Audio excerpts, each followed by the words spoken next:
ನಮಸ್ಕಾರ ಸ್ನೇಹಿತರೆ. ನಾವು ಫ್ಯಾಮಿಲಿ ಸಮೇತ ರಾಯರ ದರ್ಶನಕ್ಕೆ ಹೋಗಿದ್ವಿ ಮಂತ್ರಾಲಯಕ್ಕೆ. ಅದರದ್ದು ವಿಡಿಯೋ ಮಾಡಿಕೊಂಡು ಬಂದಿದ್ದೀನಿ ನೋಡಿ. ಇದೆ ಆ ವಿಡಿಯೋ. ಮಂತ್ರಾಲಯಕ್ಕೆ ಹೋಗಿದ ತಕ್ಷಣ ಮೊದಲನೇದಾಗಿ ಕಾರ್ ಪಾರ್ಕಿಂಗ್ ಮಾಡಿ ಮತ್ತು ಅಲ್ಲೇ ನದಿನಲ್ಲಿ ಹೋಗಿ ಕೈಕಾಲು ಮುಖ ತೊಳ್ಕೊಂಡು ಸೀದಾ ದರ್ಶನ ಮಾಡ್ಕೊಂಡ್ವಿ. 1-2 ಸಲ ದರ್ಶನ ಮಾಡಿಕೊಂಡು ಅಲ್ಲಿಂದ ಸೀದಾ ರೂಮ್ಗೆ ಹೋಗೋಣ ಅಂತ ರೂಮ್ ಕಡೆ ಹೊರಟ್ವಿ. ಆದರೆ ಜನ ಮಾತ್ರ ಅಷ್ಟೊತ್ತಿನಲ್ಲೂ ತುಂಬ ಕ್ರೌಡಿತ್ತು. ನೋಡಿ ಹೆಂಗಿದ್ದಾರೆ ಜನ. ಸಿಕ್ಕಾಪಟ್ಟೆ ರಶ್ ಇತ್ತು. ತುಂಬ ಚೆನ್ನಾಗಿತ್ತು. ಅಷ್ಟೊತ್ತಿನಲ್ಲಿ ಬಂದಿದ್ವಲ್ಲ, ತುಂಬ ಚಳಿ ಬೇರೆ ಆಗ್ತಿತ್ತು. ಸರಿ ರೂಮ್ ಕಡೆ ಹೋಗೋಣ ಅಂತೇಳ್ಬಿಟ್ಟು ನಾವು ಆನ್ಲೈನಲ್ಲೇ ರೂಮ್ ಬುಕ್ ಮಾಡಿದ್ವಿ. ತುಂಬ ಲಕ್ಸುರಿಯಾಗಿತ್ತು ರೂಮು. ಯಾರೇ ಬಂದರೂ ಆ ರೂಮಿಗೆ ಬನ್ನಿ, ಆ ಲಾಡ್ಜಿಗೆ ಬುಕ್ ಮಾಡ್ಕೊಳ್ಳಿ. ತುಂಬ ಚೆನ್ನಾಗಿದೆ ಆನ್ಲೈನಲ್ಲಿ. ಅದರದ್ದು ಅಡ್ರೆಸ್ಸು ಕೂಡ ವಿಡಿಯೋ ಸ್ವಲ್ಪ ಹಾಕಿದ್ದೀನಿ, ನೋಡ್ಕೊಳ್ಳಿ. ಬನ್ನಿ. ಇದೆ ರೂಮ್, ರಾಯರ ಕರುಣೆ ಅಂತ. ಸ್ಕ್ರೀನ್ ಮೇಲೆ ನಂಬರ್ ಕರೆಕ್ಟಾಗಿ ಕಾಣಿಸುತ್ತೋ ಇಲ್ಲೋ ಗೊತ್ತಿಲ್ಲ.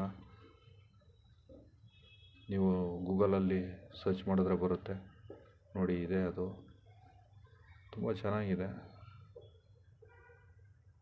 ತುಂಬ ಲಕ್ಸುರಿಯಾಗಿದೆ. ಸೇಮ್ ಮನೆ ಥರನೇ, ಮನೆಯೇ ಅಂತ ತಿಳ್ಕೊಳ್ಳಿ. ಅಷ್ಟು ಚೆನ್ನಾಗಿತ್ತು. ನಮ್ಮ ಮನೆಯಲ್ಲಿ ಯಾವ ರೀತಿ ಇದ್ವೋ ನಾವು ಅದೇ ರೀತಿ ಉಳ್ಕೊಂಡಿದ್ವಿ ನೋಡಿ. ಇದು ಮತ್ತೆ ಬೆಳಗ್ಗೆ ಬಂದು ರಾಯರ ದರ್ಶನಕ್ಕೋಸ್ಕರ ಬಂದ್ವಿ. ಬಂದು ರಾಯರನ್ನ ಇನ್ನೊಂದು 2-3 ಸಲ ದರ್ಶನ ಮಾಡಿಬಿಡೋಣ ಅಂತ. ಸಿಕ್ಕಾಪಟ್ಟೆ ರಶ್ ಇತ್ತು.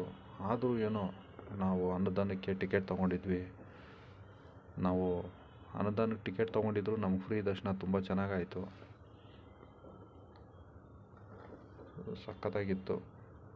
ದರ್ಶನ ಎಲ್ಲ ಮಾಡಿಕೊಂಡು ಈಚೆ ಬಂದು ಮತ್ತೆ